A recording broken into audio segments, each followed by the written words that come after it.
Jumpa lagi di channel Skysun Solution. Di video sebelumnya kita telah membahas mengenai DOM manipulation untuk 4 materi pertama, yaitu text, style, attribute, dan class list. Namun setelah membahas mengenai class list, ternyata videonya sudah cukup panjang, sementara materi mengenai manipulasi elemen masih banyak. Jadi saya memutuskan untuk memisahkan materi mengenai cara manipulasi elemen ini menjadi satu video khusus, yaitu video ini. Kita akan memulai cara manipulasi elemen HTML dari materi yang paling mudah terlebih dahulu ya, yaitu cara menghapus elemen. Jadi kita bisa menghapus elemen-elemen HTML dengan menggunakan JavaScript. Ada dua metode yang bisa kita gunakan di sini, yaitu remove child dan remove. Metode remove child adalah DOM versi lama. Cara penggunaannya lebih rumit, namun kompatibel dengan browser versi lama seperti Internet Explorer. Apabila teman-teman sedang mengembangkan situs yang memerlukan backward compatibility hingga ke browser versi lama, maka teman-teman bisa menggunakan remove child. Namun apabila teman-teman tidak peduli dengan browser versi lama dan ingin melakukan pemrograman dengan cara yang lebih mudah, maka bisa menggunakan metode kedua, yaitu remove.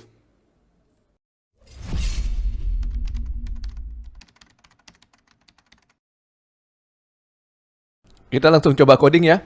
Kita buka lagi source code yang telah kita gunakan pada video sebelumnya. Bisa dilihat di layar.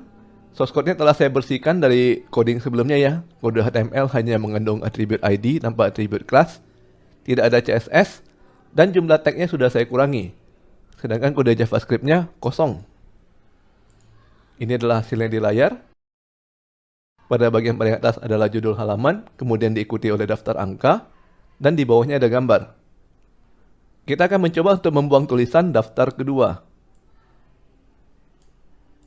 Kita lihat ke kode HTML, perhatikan bahwa tulisan daftar kedua adalah elemen LI.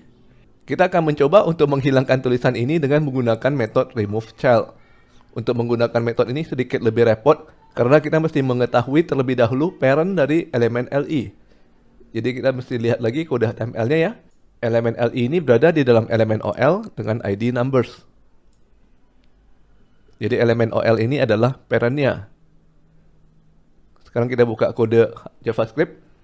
Kita tambahkan komentar terlebih dahulu ya, yaitu remove child. Kita tulis kode pertama kita. Kita mesti mengambil parent elemen terlebih dahulu. Jadi kita buat variabel dengan nama parent. Yang nilainya diambil dari document.get element by ID numbers.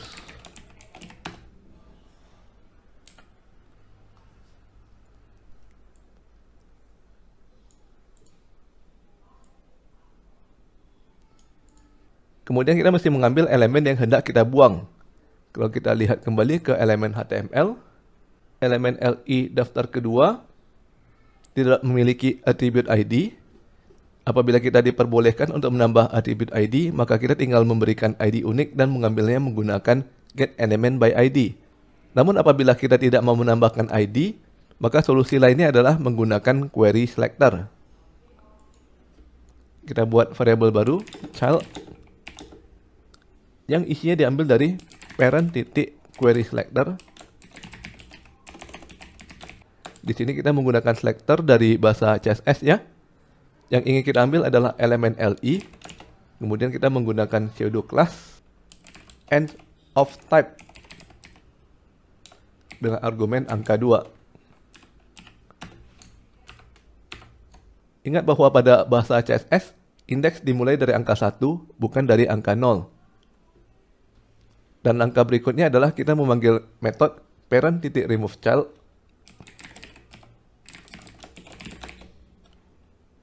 Dan kita menggunakan variable child sebagai argumennya. Kita simpan dan jalankan di browser.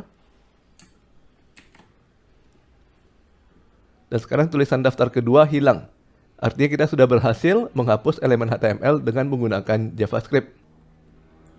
Kita ubah dahulu, kode kita menjadi komentar ya. Dan sekarang tulisan daftar kedua muncul kembali. Kita akan mencoba untuk menghapusnya menggunakan metode yang lebih baru, yaitu metode remove. Metode ini lebih mudah untuk digunakan karena tidak perlu mengambil parent elemen.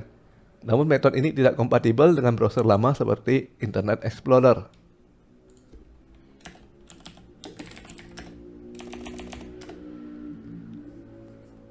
Untuk menggunakannya, kita cukup memilih elemen yang hendak kita hapus.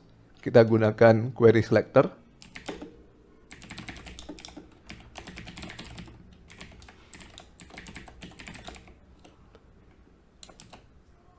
Berhubung kita tidak memiliki variable parent, maka kita harus memanggil query selector dari dokumen.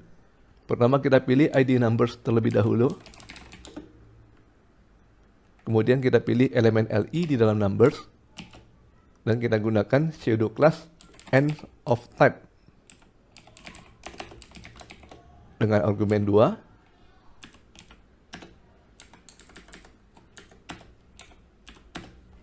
Setelah mendapatkan elemen yang hendak kita hapus, maka kita cukup memanggil metode remove. Kita simpan dan jalankan di browser. Dan sekarang tulisan daftar kedua turut menghilang. Jadi ini adalah cara lebih baru untuk menghapus elemen HTML dengan menggunakan JavaScript. Selanjutnya kita akan belajar mengenai cara membuat elemen baru HTML dengan menggunakan JavaScript. Ada dua metode penting terkait dengan hal ini, yaitu create element untuk membuat elemen baru dan create text node untuk membuat teks yang akan dimasukkan ke dalam elemen tersebut. Lalu ada beberapa metode lagi yang perlu kita panggil untuk memasukkan elemen yang baru kita buat ke dalam kode HTML, yaitu append child, insert before, dan replace child. Dari nama metodenya sebenarnya sudah ada gambaran ya, kira-kira fungsi dari metode ini seperti apa. Namun untuk lebih jelas, lebih baik kita langsung coba praktek. Kita kembali ke kode. Kita akan menambahkan daftar baru pada OL numbers. Pertama kita komentari dahulu source code JavaScript sebelumnya. Kita tambahkan komentar. Append child. Pertama kita buat dahulu elemen barunya ya. Kita buat variable element. Yang isinya kita ambil dari metode document create element. Argumen yang kita gunakan di sini adalah jenis dari elemen yang hendak kita buat, yaitu LI. Tahap keduanya adalah kita harus membuat teks yang akan disimpan di dalam elemen. Kita buat lagi variable text yang isinya diambil dari metode document.create text node. Argumen yang digunakan adalah teks yang hendak kita simpan di dalam elemen, yaitu daftar baru. Sekarang kita sudah memiliki dua buah variabel ya, yaitu elemen dan teks. Namun kedua variabel ini masih belum terhubung. Untuk menghubungkannya, kita mesti memanggil metode element.append child dan kita gunakan variabel teks sebagai argumennya. Sekarang elemen baru kita sudah mengandung teks daftar baru. Langkah selanjutnya adalah kita harus menghubungkan elemen baru kita ke dalam kode HTML. Yang perlu kita ambil di sini adalah elemen yang akan menjadi parent dari elemen baru ini. Kita lihat lagi ke kode HTML. Semua LI daftar angka berada di dalam OL numbers. Maka OL numbers ini adalah parentnya. Kita bisa dengan mudah memilih elemen ini dengan menggunakan metode getElementById yang kita simpan di dalam variabel parent.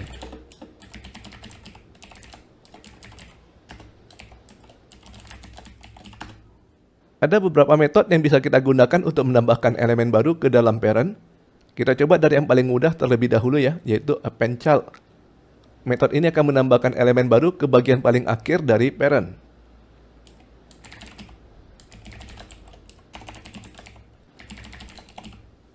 Kita simpan dan lihat hasilnya di browser. Perhatikan bahwa kita sudah berhasil menambahkan daftar baru pada daftar angka. Jadi dengan mengikuti ketiga langkah ini, kita bisa menambahkan elemen baru pada kode HTML. Kita sudah belajar mengenai cara menambahkan elemen pada bagian akhir dari parent. Sekarang kita masuk ke pertanyaan berikutnya. Bagaimana kalau kita ingin menambahkan elemen baru di bagian paling depan atau di bagian tengah dari parent? Nah, untuk melakukannya, kita mesti mengganti metode append child dengan insert before.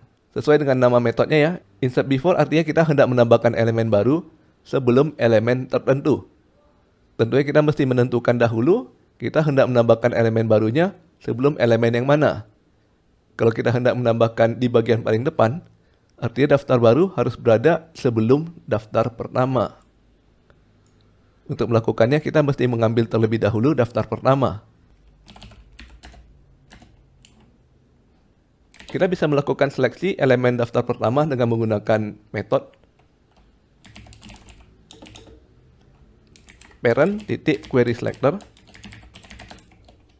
Sama seperti sebelumnya ya, kita menggunakan pseudo class untuk mengambil LI pertama.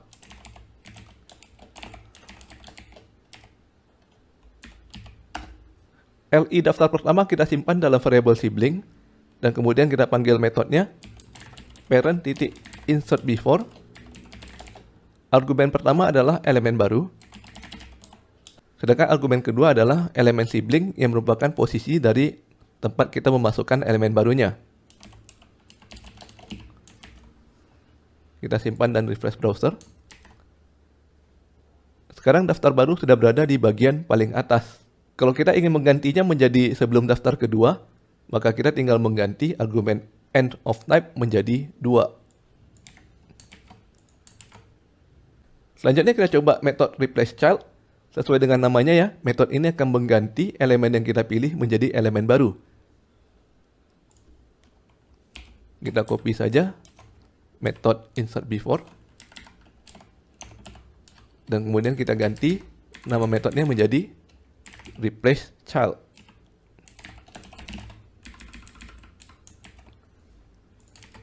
Sekarang tulisan daftar kedua telah menghilang karena diganti menjadi tulisan daftar baru. Jadi teman-teman sudah melihat sendiri ya cara menggunakan dan perbedaan antara metode apply child, insertBefore, dan update child. Berikutnya kita bisa melihat beberapa metode baru yang bisa kita gunakan untuk manipulasi elemen. Namun perlu diingat bahwa metode ini hanya bisa berjalan di browser versi baru dan tidak bisa berjalan di browser lama seperti Internet Explorer. Dan berhubung metode ini lebih baru, tentunya metode ini menawarkan cara yang lebih mudah dan fleksibel dalam melakukan manipulasi. Dari namanya kita sudah bisa menebak fungsi dari metode tersebut. Append berfungsi untuk menambahkan elemen baru sebagai anak terakhir. Prepend berfungsi untuk menambahkan elemen baru sebagai anak pertama. Before berfungsi untuk menambahkan elemen baru sebagai sibling di bagian sebelumnya. Sedangkan after berfungsi untuk menambahkan elemen baru sebagai sibling di bagian sesudahnya. Dan yang terakhir, replace with berfungsi untuk menggantikan elemen yang bersangkutan dengan elemen lain. Kita coba praktek. Kita komentari dahulu semua source code sebelumnya.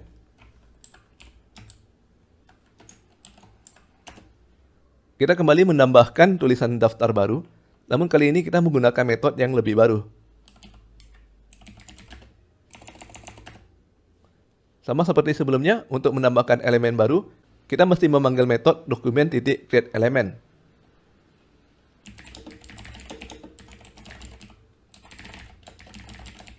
Jenis elemennya adalah LI. Sama seperti sebelumnya, elemen yang tercipta ini masih belum memiliki teks ya. Namun daripada kita membuat not text dan melakukan append child seperti ini, sebagai gantinya kita bisa menggunakan cara lain yang lebih sederhana. Contoh pertamanya adalah dengan cara mengubah properti inner text. Elemen titik inner text kita isi dengan daftar baru. Kemudian kita mesti mengambil elemen yang menjadi parent dari elemen kita. Kita panggil dengan menggunakan metode getElementById dengan argumen numbers.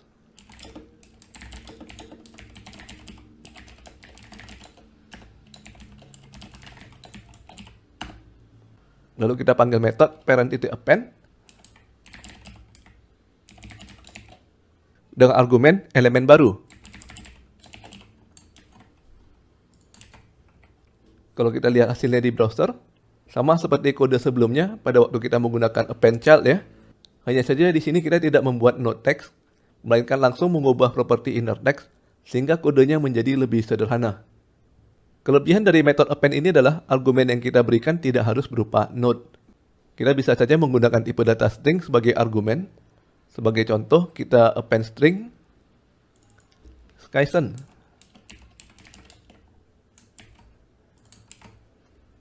Maka setelah tulisan daftar ketiga, muncul tulisan Skyson.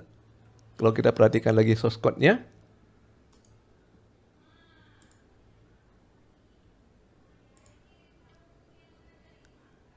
setelah LI daftar ketiga, ada teks Skyson. Teks ini tidak berada di dalam tag LI, namun berada di dalam tag OL.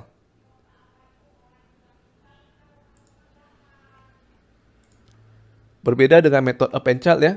Kita coba saja kalau metodenya kita ganti menjadi metode append child. Maka hasilnya adalah error. Karena metode append child tidak bisa menerima argumen yang berupa string. Argumennya harus berupa node. Kelebihan kedua dari metode append adalah kita bisa menambahkan banyak argumen sekaligus. Sebagai contoh, kita ubah lagi metodenya menjadi append.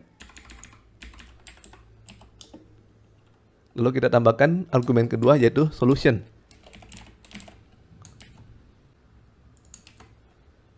Sekarang tulisannya menjadi Skysen solution. Kedua kata masih bergabung ya, karena kita tidak menambahkan spasi di tengahnya.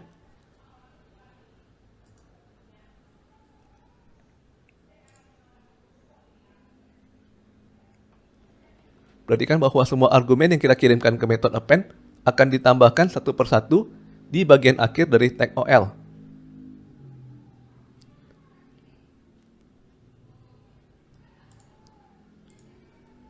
Dan berhubung metode append ini bisa menerima argumen berupa string, maka kita bisa menggunakan metode ini sebagai alternatif untuk menambahkan teks pada elemen baru.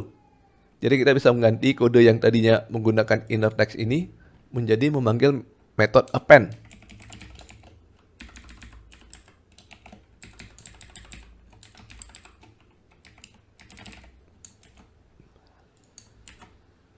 Hasilnya sama saja ya. Tadi pada slide kita telah melihat ada beberapa metode selain append ya. Kebanyakan dari metode baru tersebut berfungsi sama seperti append, bisa menggunakan argumen berupa string, dan bisa menerima banyak argumen. Yang berbeda hanyalah posisi peletakan dari elemen barunya. Kalau kita menggunakan metode prepend, maka elemen ditaruh pada bagian paling depan dari parent. Kita coba ya.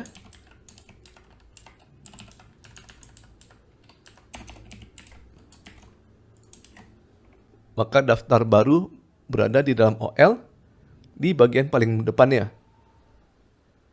Sedangkan kalau kita menggunakan metode before,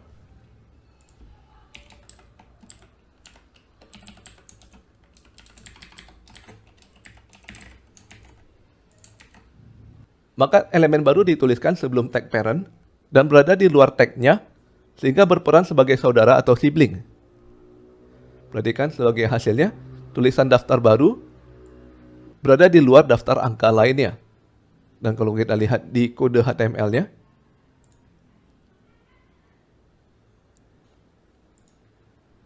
tag LI berada di sebelum tag OL.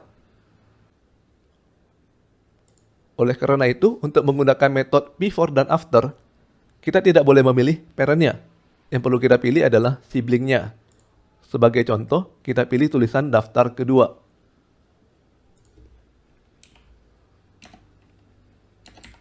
Kita buat variabel baru, sibling,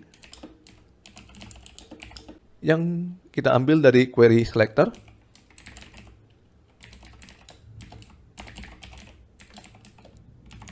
LI ends of type kedua. Dan kita memanggil metode before dari sibling.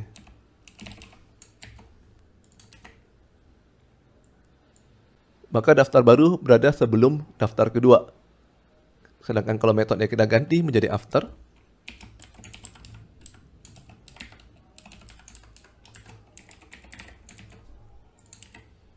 maka daftar baru berada setelah daftar kedua. Ada satu metode lagi ya, replace with. Apabila kita gunakan metode ini, maka elemen daftar kedua diganti menjadi elemen daftar baru.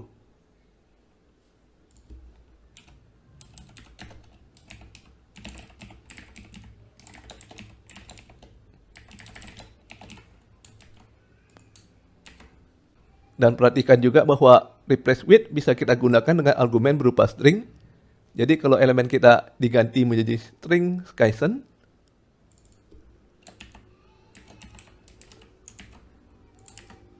maka tulisan daftar kedua berubah menjadi Skysen. Namun berhubung tulisan Skysen tidak memiliki tag LI, maka tampilannya berubah menjadi teks biasa.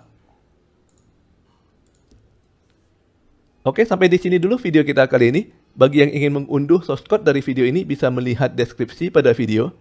Jangan lupa subscribe ke channel Skysense Solution untuk mendapatkan informasi terbaru dari kami. Dan sampai bertemu lagi di video berikutnya.